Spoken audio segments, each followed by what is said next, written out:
जीवनात दिले ज्यांनी मला ज्ञान, त्या गुरूंना माझे कोटी कोटी प्रणाम। त्यांच्यामुळेच जीवनाला मिळाली नवी दिशा, अंधारलेल्या वाटेवरती प्रकाशाची दिली आशा। असू द्या सदा तुमची माझ्यावरती ज्ञानरूपी छाया, आजच्या मंगल प्रसंगी वंदिते श्री गुरुराया, वंदिते श्री गुरुराया।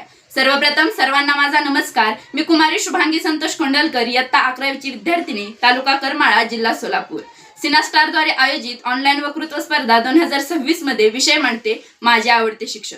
शब्दांनी ज्ञान वाढवणारे, जगण्यातून जीवन घडवणारे, सत्याचा मार्ग दाखवणारे, प्रामाणिकपणाची शिकवण देणारे, अशी महान ओळख असणारे माझे आवडते शिक्षक म्हणजे श्री जगताप सर। त्यांचे पूर्ण नाव श्री तात्यासाहेब लक्ष्मण जगताप असे आहे। ते मला जिल्हा परिषद प्राथमिक शाळा शेलगाव वांगी या शाळेत इयत्ता 4थी ते 7वी पर्यंत वर्ग शिक्षक म्हणून शिकवायला होते।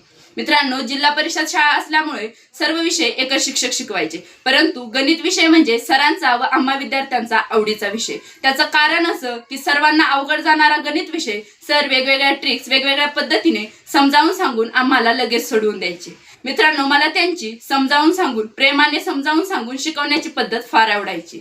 मित्रांनो, मला आयुष्यात अनेक शिक्षक भेटले, परंतु आवडते शिक्षक म्हणून स्थान मिळवणारे फक्त जगताप सर आहेत। त्याचं कारण त्यांचा शिकवणं, त्यांचा आत्मविश्वास, त्यांचा समजूतदारपणा व विद्यार्थ्यांप्रती असलेलं प्रेम, या कारणामुळेच ते माझे आवडते शिक्षक बनले। मित्रांनो, त्यांचा स्वभाव अत्यंत मनमिळावू, मैत्रीपूर्ण व प्रेमळ असा आहे, परंतु तितकाच शिस्तप्रिय व कडक सुद्धा आहे। शिस्तप्रिय शिक्षक अशी त्यांची आमच्या शाळेत ओळख होती। मित्रांनो, ते शिक्षणासोबतच खेळातही अगदी सरस, मैदानाशी ओळख करून देणारे ते माझ्या जीवनातील पहिले शिक्षक होते। मला त्यांनी कबड्डी या खेळात एक परिपूर्ण खेळाडू म्हणून तयार केले। आज त्यांच्यामुळेच Bharat high school junior college Yeoor या शाळेमध्ये कबड्डीपटू म्हणून माझी ओळख आहे।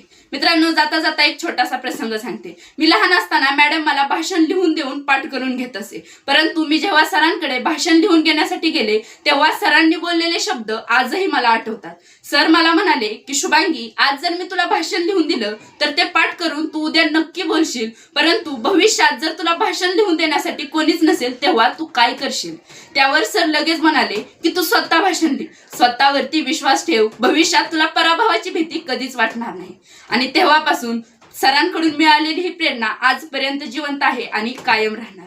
मित्रांनो, तेव्हापासून सुरू केलेला हा भाषण कलेचा प्रवास आज सरांच्या जीवनावर बोलण्या इथपर्यंत येऊन पोचला। शेवटी एवढंच बोलेल की आज मी तुमच्या समोर आत्मविश्वासाने फक्त सरांमुळेच उभे आहे। मला इथं बोलण्याची संधी दिली त्याबद्दल आयोजकांचे म्हणजेच सिनास्टारचे मनस्वी आभार। धन्यवाद। जय हिंद, जय भारत।